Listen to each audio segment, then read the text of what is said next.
Security forces کے ہاتھوں گرفتار کیے گئے خارجی دہشت گرد احسان اللہ کے فتنہ الخوارج سے متعلق ہوش ربا انکشافات بتایا خارجی جوانوں کو مذہب کے نام پر افواج پاکستان کے خلاف اکساتے ہیں 3 سال تک مختلف خارجی کمانڈرز کے لیے سہولت کاری کی پولیس اسٹیشن حملے سمیت متعدد کارروائیوں میں شامل رہا دہشت گردی کے طور پر ہم کو استعمال کرتے تھے فتنہ الخوارج نے مجھے گمراہ کیا آج جو نماز اور کلمہ مجھے آتے ہیں وہ بھی میں نے بعد میں سیکھے ہیں بنگلہ دیش کے انٹرنیشنل کرائمز ٹریبونل نے شیخ حسینہ کو انسانیت کے خلاف جرائم کا مجرم قرار دے کر عمر قید اور سزائے موت سنا دی ٹریبونل نے 453 صفحات پر مشتمل تفصیلی فیصلہ جاری کیا سابق وزیر اعظم پر 2024 میں طلبہ تحریک کے خلاف کریک ڈاؤن اور ہلاکتوں کا الزام اقوام متحدہ کے مطابق 2024 کے مظاہروں میں 1400 افراد ہلاک ہوئے تھے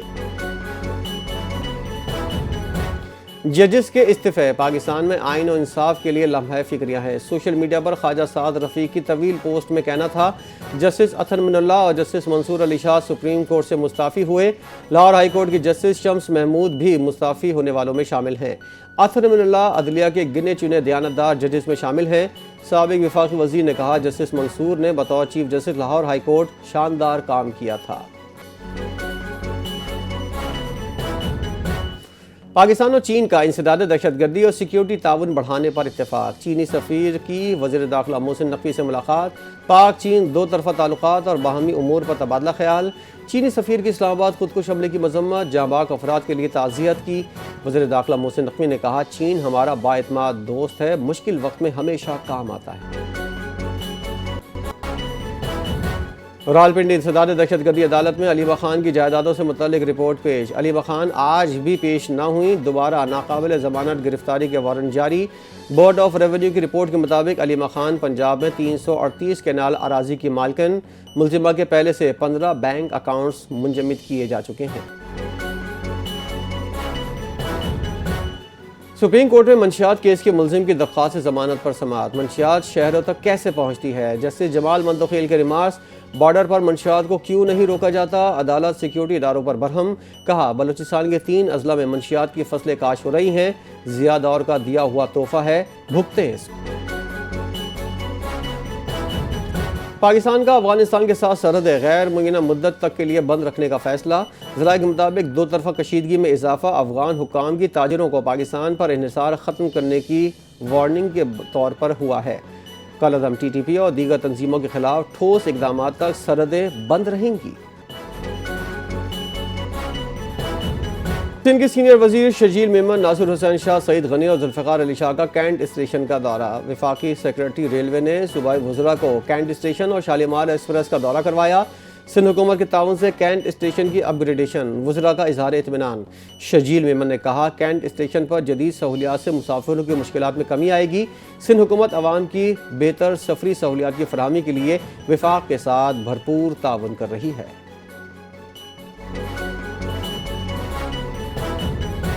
ہم 1 پوائنٹ ایجنڈے پر حکومت میں شامل ہوئے 26ویں ترمیم کے وقت بھی ایم کیو ایم نے اپنی ترامیم پیش کی کراچی میں متحدہ رہنماؤں کے ہمراہ پریس کانفرنس کرتے ہوئے مصطفیٰ کمال نے کہا ہمارا بل 1 سال اسٹینڈنگ کمیٹی کے سامنے پڑا رہا 27ویں ترمیم مشاورت سے لائی گئی حکومت نے حمایت کی ہم نے صرف بلدیاتی حکومت کے تحفظ کی بات کی ایم کیو ایم عوامی خدمت پر یقین رکھتی ہے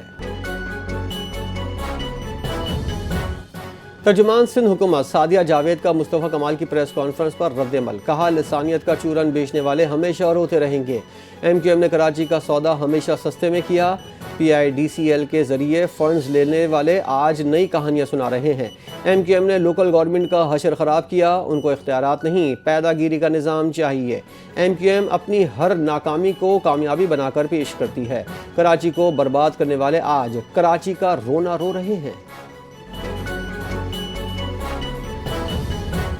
سندھ کے سینئر وزیر شرجیل میمن کا ایم کیو ایم کی پریس کانفرنس پر رد عمل الزام تراشی کی سیاست نے ایم کیو ایم کی ساکھ کو نقصان پہنچایا اندرونی اختلافات نے جماعت کو کمزور کیا کہا ایم کیو ایم نے ہمیشہ الزام تراشی کی سیاست کی ایم کیو ایم کی سیاست ختم ہو چکی نئے صوبے کا مطالبہ مردہ سیاست کو زندہ کرنے کی ایک ناکام کوشش ہے عوام کی جان و مال کا تحفظ حکومت کی ذمہ داری ہے پنجاب کے عوام میں مکمل احساس تحفظ پایا جاتا ہے لاہور میں پریس کانفرنس کرتے ہوئے عظمہ بخاری نے کہا کہ پنجاب میں ورچوئل پولیس اسٹیشن کا قیام اہم قدم ہے پیپلز پارٹی کا 30 نومبر کو ضلعی سطح پر یوم تاسیس منانے کا اعلان۔ سیکرٹری جنرل پیپلز پارٹی ہمایوں خان کے مطابق ملک کے تمام اضلاع میں یوم تاسیس کے حوالے سے خصوصی پروگرام منعقد ہوں گے۔ پارٹی کے تمام ضلعی عہدیداروں کو اپنے اضلاع میں یوم تاسیس منانے کی ہدایت کی ہے۔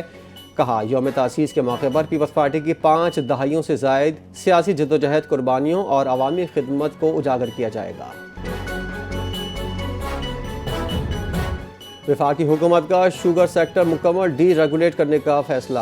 خصوصی کمیٹی کی تیار کردہ سفارشات وزیراعظم کو بھیجنے کی تیاری۔ ملک بھر میں چینی کی قیمتوں میں اضافہ برقرار۔ کوئٹہ میں نرخ 230 روپے فی کلو تک ہو گئے۔ کراچی، لاہور اور پشاور میں چینی 190 سے 200 روپے فی کلو تک فروغ۔ وفاقی وزیر غذائی تحفظ رانا تنویر کا کہنا ہے چینی کی درآمد یا برآمد کا فیصلہ مارکیٹ فورسز کریں گی۔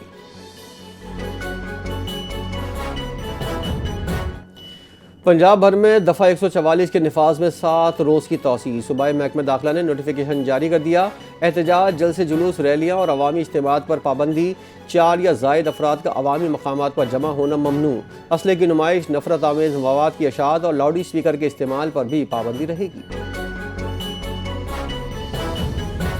غزہ میں موسم سرما کی پہلی بارش کے بعد فلسطینیوں کی مشکلات میں اضافہ۔ بارش سے پناہ گزینوں کے ہزاروں خیمے ڈوب گئے۔ اسرائیل نے خیموں اور امدادی سامان کی غزہ آمد ایک بار پھر روک دی۔ غزہ میں بارش کے پانی کو روکنے کا کوئی انتظام نہیں۔ تباہ شدہ عمارتوں میں پناہ لینے والوں کو عمارتوں کے منہدم ہونے کا خطرہ موجود ہے۔ ملک بھر میں موسم سرد اور خشک رہنے کی توقع۔ بلوچستان کی شمالی اضلاع میں سردی کی شدت میں اضافہ۔ بلوچستان کے بیشتر اضلاع میں موسم خشک رہے گا۔ پشاور، نوشیرہ، ڈیرہ غازی خان میں دھند چھائی رہے گی۔ چترال میں درجہ حرارت -1 ڈگری سینٹی گریڈ ریکارڈ۔ دیر اور کالا میں درجہ حرارت 1 ڈگری سینٹی گریڈ۔ مالم جبہ میں درجہ حرارت 3 ڈگری سینٹی گریڈ ریکارڈ کیا گیا۔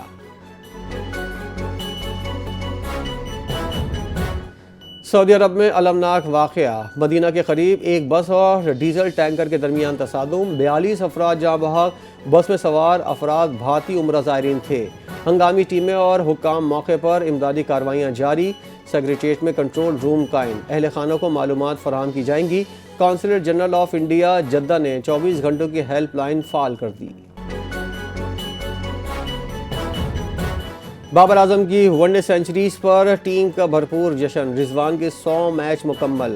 قومی ٹیم کی جانب سے شاندار مبارکباد۔ ڈریسنگ روم میں بابر اور رضوان کے اعزاز میں کیک کاٹا گیا۔ کھلاڑیوں اور اسٹاف کی جانب سے بھرپور داد و تحسین پیش کی گئی۔